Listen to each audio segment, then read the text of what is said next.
Bakhmut में अब जंग इतनी लंबी खींच चुकी है कि अमेरिका और नेटो के लिए नाक का सवाल बन चुका है। बखमुत में लड़ रहे वैगनर ने दावा किया है कि अब नेटो देशों जैसे पोलैंड, ब्रिटेन, फ्रांस और अमेरिका के सैनिक भी लड़ने के लिए बखमुत आ रहे हैं। नेटो के सैनिकों के आने के बाद बखमुत की जंग और भीषण हो गई है और वैगनर ने भी क्रूरता की हदें पार कर दी हैं और बाइडेन के कई कमांडो बखमुत में मार दिए गए हैं।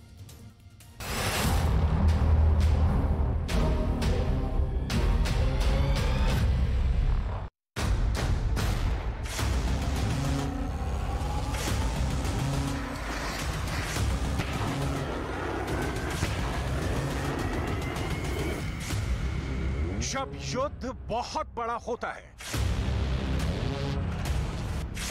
तब छोटे छोटे जंगी मैदानों के नतीजे ही युद्ध का परिणाम तय करते हैं और बखमुत का मैदान अब एक ऐसी रणभूमि बन चुका है जहां अमेरिका की नाक का सवाल है। एक तरफ वैगनर ने बहुत मजबूती से फौलादी जकड़ से बखमुत को पकड़ रखा है, वहीं दूसरी तरफ ज़ेलेंस्की के सैनिक बखमुत के अंदर एड़ी चोटी का जोर लगा रहे हैं। बखमुत में इतना ज्यादा खून बह रहा है और ज़ेलेंस्की के सैनिकों का इस तरह से कत्लेआम मचा हुआ है कि अब बाइडेन भी चौंक गए हैं।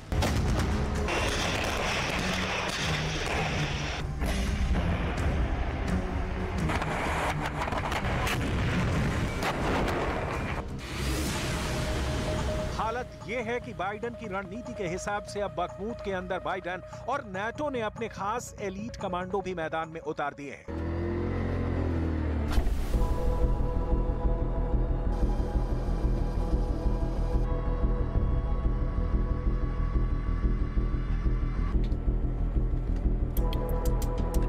लेकिन ये खास कमांडो भी अब वैगनर लड़ाकों के निशाने पर आ चुके हैं। हालत यह है कि बखमुत के अंदर वैगनर के सामने जो भी आ रहा है, चाहे वो ज़ेलेंस्की का सैनिक हो, चाहे वो बाइडेन के कमांडो हो, सब के सब वैगनर के हत्थे चढ़ रहे हैं और बुरी तरह से मारे कुचले जा रहे हैं। वैगनर ने बखमुत में कत्लेआम का बुलडोजर चला दिया है। दरअसल वैगनर की तरफ से बहुत बड़ा दावा किया गया है। ये वैगनर का ऑफिशियल टेलीग्राम है। वैगनर चीफ अपनी हर खतरनाक हरकत अपने इस टेलीग्राम के माध्यम से रूस के लोगों को बताता है और इसी टेलीग्राम ग्रुप के अंदर वैगनर ने यह दावा कर दिया है कि उसने बखमुत के अंदर एक फ्रांसीसी लड़ाके को मार दिया है। इसी फ्रांसीसी सैनिक की कई तस्वीरें भी वैगनर ने अपने टेलीग्राम पर पोस्ट की हैं। इस फ्रांसीसी लड़ाके का नाम केविन डेविड है और बखमुत में जंग लड़ने से पहले वो खार्किव के कोपियांस्क इलाके में भी लड़ाई लड़ चुका है। वैगनर ने दावा किया है कि डेविड फ्रांस का 5वां नागरिक है जो यूक्रेन में लड़ते हुए मारा गया है। खुद वैगनर चीफ पिरोगजिन बखमुत के पूरे इलाके पर नजर बनाए हुए हैं और वो भी पहले ही ये दावा कर चुका है कि बखमुत के अंदर हमारी जंग यूक्रेन के सैनिकों से नहीं बल्कि किराए पर लड़ने वाले नाटो के विदेशी सैनिकों से भी हो रही है। इस बहुत बड़े खुलासे ने पुतिन को और ज्यादा गुस्सा दिला दिया है। С НАТО или с украинцами.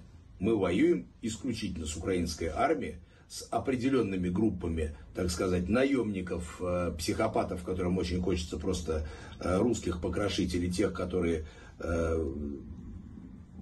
морально, ментально поддерживают Украину, понятно, поэтому и идут в качестве добровольцев.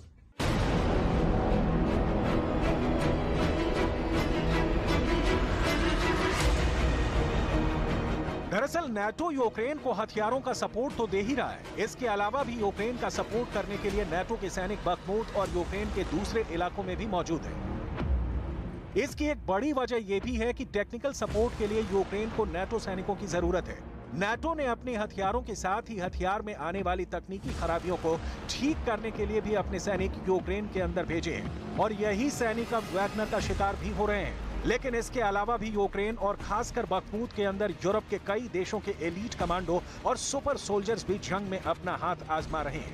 ये वो सोल्जर हैं जिनको लड़ने का शौक है। इससे पहले भी रूस ये दावा कर चुका है कि नाटो देश ब्रिटेन के 100 सैनिक यूक्रेन के अंदर जंग लड़ रहे हैं। ब्रिटेन के कई लड़ाके रूस की गोलियों का शिकार भी हो चुके हैं। वैगनर ने अपने टेलीग्राम पोस्ट पर एक तस्वीर जारी की है जिसमें बहुत से नाटो देशों की वर्दी पर लगने वाले पैच नजर आ रहे हैं। ये कई देशों के वर्दी के टुकड़े हैं जिन पर उन देशों के झंडे भी बने हुए हैं। वैगनर के कई लड़ाके गैर यूक्रेनी विदेशी सैनिकों का कत्ल करने के बाद उनकी वर्दी को भी नोचकर सबूत के रूप में अपने साथ रख रहे हैं। यूक्रेन के अंदर विदेशी सैनिक लड़ रहे हैं, इसकी तस्दीक करने वाला एक वीडियो भी ट्विटर पर वायरल हुआ था जिसमें यूक्रेन की तरफ से लड़ने वाले कुछ अश्वेत सैनिक भी नजर आ रहे थे। गौर से देखिए इन फौजियों को, ये किस भाषा में बात कर रहे हैं और क्या कह रहे हैं। Hey boys, where the f are we? That's a lot of fight. लेकिन बखमूत के अंदर क्या सिर्फ फ्रांस के सैनिकों की ही मौत हुई है? वैगनर ने यह दावा किया है कि पोलैंड का एक सैनिक भी यूक्रेन के अंदर मारा गया है। वैगनर ने यह दावा किया है कि पोलैंड का भी एक सैनिक यूक्रेन के अंदर मारा गया है और पोलैंड के ही 2 सैनिक जंग में घायल भी हुए हैं। रूस के रक्षा मंत्रालय की तरफ से यह दावा किया गया है कि यूक्रेन की सरकार ने 63 देशों से विदेशी लड़ाके बुलाए हैं। 63 देशों के कुल 6,824 विदेशी सैनिकों ने यूक्रेन की तरफ से मोर्चा संभाला है। यूक्रेन की तरफ से लड़ रहे विदेशी सैनिकों में से अधिकांश पोलैंड से हैं।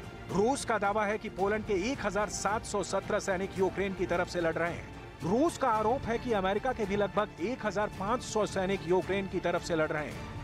रूस ने यह भी कहा था कि उसने अब तक 1,035 विदेशी सैनिकों को मार दिया है, लेकिन अब भी यूक्रेन की तरफ से 4,877 विदेशी सैनिक लड़ रहे हैं। पुतिन भी ये बात जानते हैं कि फरवरी में अपने राष्ट्रीय संबोधन के दौरान पुतिन ने बयान दिया था कि उनकी जंग यूक्रेन से नहीं बल्कि नाटो से हो रही है। बखमूत की मौजूदा स्थिति के बारे में बात करें तो एक वैगनर लड़ाके की तरफ से यह दावा किया गया है कि बखमूत की एकमात्र सड़क भी वैगनर के निशाने पर है। ये वो सड़क है जहां से यूक्रेन के सैनिक भागने की कोशिश कर सकते हैं, यानी बखमूत के अंदर यूक्रेन के सैनिक बंधक बन चुके हैं। В Бахмуте в данный момент сложно. Противник, как и всегда, удерживает свои позиции, максимально вгрызается в них, без боя их не отдает. Сам же город уже практически окружен. Буквально единственная дорога, которая ведет из Бахмута. यानी मामला बिल्कुल साफ है। वैगनर यूक्रेन के सैनिकों को घेर कर मारने की पूरी प्लानिंग कर चुका है।